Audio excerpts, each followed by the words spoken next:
ഇന്നത്തെ വീഡിയോയിൽ നമ്മൾ നോക്കാൻ പോകുന്നത് ആൻഡ്രോയിഡ് ഹാൻഡ്സെറ്റ് എങ്ങനെയാണ് അതിൻ്റെ വർക്കിംഗ് എന്നുള്ള കാര്യങ്ങളാണ്. നമ്മൾ ബാറ്ററിയിലുള്ള 3.7 മുതൽ 4.2 വരെയുള്ള വോൾട്ടേജ് അതേപടി തന്നെ നമ്മുടെ സി പിയിലോട്ടോ റാമിലോട്ടോ പവർ ഐ സിയിലോട്ടോ യു എഫ് എസിലോട്ടോ പോകുന്നില്ല. അതിനു മുന്നേ കുറച്ച് കാര്യങ്ങൾ ഫിൽട്രേഷനും കൺസിസ്റ്റൻസി ആയിട്ടുള്ള ഒരു ഫ്ലോയ്ക്ക് വേണ്ടിയിട്ട് ഒത്തിരി കാര്യങ്ങൾ അതിന് ബിഹൈൻഡ് ആയിട്ട് നടക്കുന്നുണ്ട്. അതൊക്കെ എങ്ങനെയാണെന്നുള്ളത് നോക്കാം.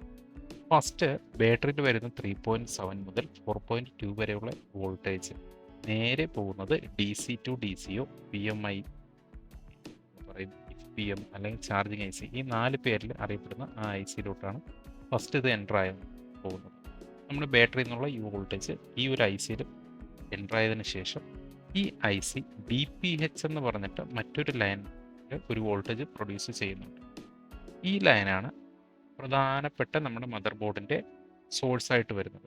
ഈ വി പി എച്ച് ലൈന് പവർ ഐ സിയിലോട്ട് പോകുന്നുണ്ട്, നെറ്റ്വർക്ക് സെക്ഷനിൽ പോകുന്നുണ്ട്, ഓഡിയോ സെക്ഷനിൽ പോകുന്നുണ്ട്, ഗ്രാഫിക്സ് സെക്ഷനിൽ പോകുന്നുണ്ട്, ലൈറ്റ് സെക്ഷനിൽ പോകുന്നുണ്ട്, ചില കേസിൽ ക്യാമറ സെക്ഷനിൽ വരെ പോകുന്നുണ്ട് L D O functions work ആവാനായിട്ട്. അപ്പോൾ ഇത് അത്രയും ഇമ്പോർട്ടൻ്റ് ആയിട്ടുള്ള ഒരു ലൈനാണ് വി പി എച്ച് ലൈൻ എന്ന് പറയുന്നത്. ദെൻ ഈ വി പി എച്ച് ലൈൻ മറ്റ് സെക്ഷൻ പോകുന്നതിനോടൊപ്പം പവർ ഐ സി പോകത്തില്ലേ, അങ്ങനെ ഈ പവർ ഐ സിയിലോട്ട് പോകുന്ന ലൈന് നേരെ പവർ ഐ സിയിലോട്ട് പോയി സ്റ്റാൻഡ് ബൈ ആയിട്ട് അവിടെ ഡിഫോൾട്ടായിട്ട് ഉണ്ടാവും. ആ ടൈമിൽ നമ്മൾ ചാർജ് കൊടുക്കുകയോ അല്ലാത്ത പക്ഷം പവർ ബട്ടൺ ട്രിഗർ ചെയ്യുകയോ ചെയ്യുന്ന സമയം എന്ത് സംഭവിക്കുമെന്ന് വെച്ചാൽ ഇതിനകത്ത് കുറച്ച് മോസ്ഫെറ്റും വോൾട്ടേജ് റെഗുലേഷൻ ഫങ്ഷൻസ് ഒക്കെ നടക്കും. അവിടെ ഗേറ്റ്സ് ഒക്കെ ഓപ്പൺ ആവും. അതിനകത്ത് ഒരു ഇൻറ്റർണൽ ഫങ്ഷൻ നടക്കുന്നതാണ്. അത് തുടർന്നുള്ള വീഡിയോയിൽ ഡീറ്റെയിൽ ആയിട്ട് പറഞ്ഞു. ഇത്തരം വോൾട്ടേജും അവിടെ ആ സ്വിച്ചിങ് പ്രോസസ്സ് നടന്നതിന് ശേഷം നേരെ ഈ വോൾട്ടേജ് പോകുന്നത് സി പിയിലോട്ടാണ്. സി പിയിലോട്ട് എങ്ങനെ പോകുന്നതെന്ന് വെച്ചാൽ നമുക്കറിയാം, പവർ ഐ സിക്ക് ചുറ്റും ഒത്തിരി കോയിൽസ് വെച്ചിട്ടുണ്ട്. ശ്രദ്ധിച്ച് നോക്കിയാൽ അറിയാൻ പറ്റും. അതൊക്കെ ബക്ക് കോയിലാണ്, ബക്ക് വോൾട്ടേജ് കണക്ട് ചെയ്യുന്ന കോയിൽസ് ആണ്. അപ്പോൾ ഈ ബക്ക് കോയിലുകൾ വഴി നേരെ പവർ ഐ സിയിൽ നിന്ന് സി പി യുയിലേക്ക് വോൾട്ടേജ് പോകും.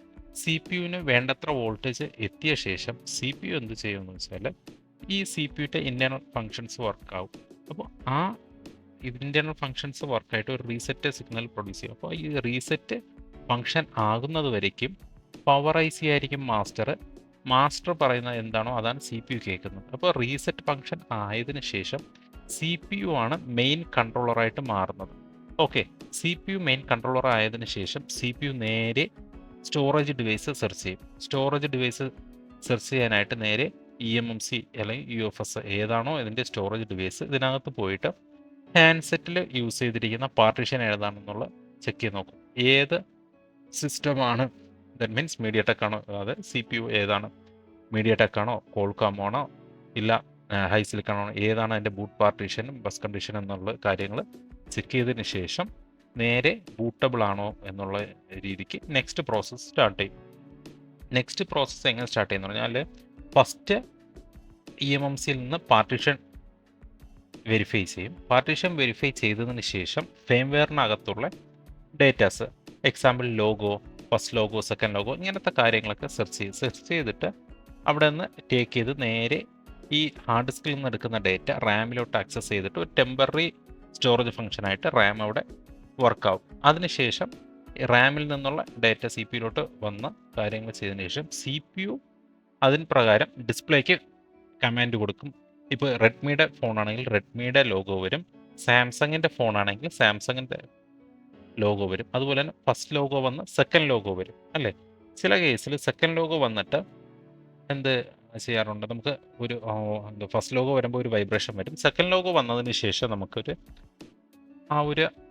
സൈലൻറ്റ് മോഡിലല്ല എന്നുണ്ടെങ്കിൽ ഏത് കമ്പനിയുടേതാണോ അതിന് ഡിഫോൾട്ടായിട്ടുള്ളൊരു സൗണ്ട് നമുക്ക് എന്ത് ചെയ്യാൻ പറ്റും, നോട്ടീസ് ചെയ്യാൻ പറ്റും. ഓക്കെ, ഇത്തരത്തിലാണ് മൊബൈൽ ഫോൺ വർക്കാവുന്നത്. ഇത് ആൻഡ്രോയിഡ് ഹാൻഡ്സെറ്റിൽ 99.9 കേസസിലും സെയിം ആയിട്ടാണ് വരുന്നത്. അപ്പോൾ ഇങ്ങനെയാണ് ഒരു ബേസിക് ആയിട്ടുള്ള ഒരു കോൺസെപ്റ്റ്. എന്തെങ്കിലും ഡൗട്ട് ഉണ്ടെങ്കിൽ ചോദിക്കുക. തുടർന്ന് ഇൻട്രസ്റ്റിംഗ് ആയിട്ടുള്ള മറ്റൊരു വീഡിയോയിൽ കാണുന്നതുവരെയും ബൈ.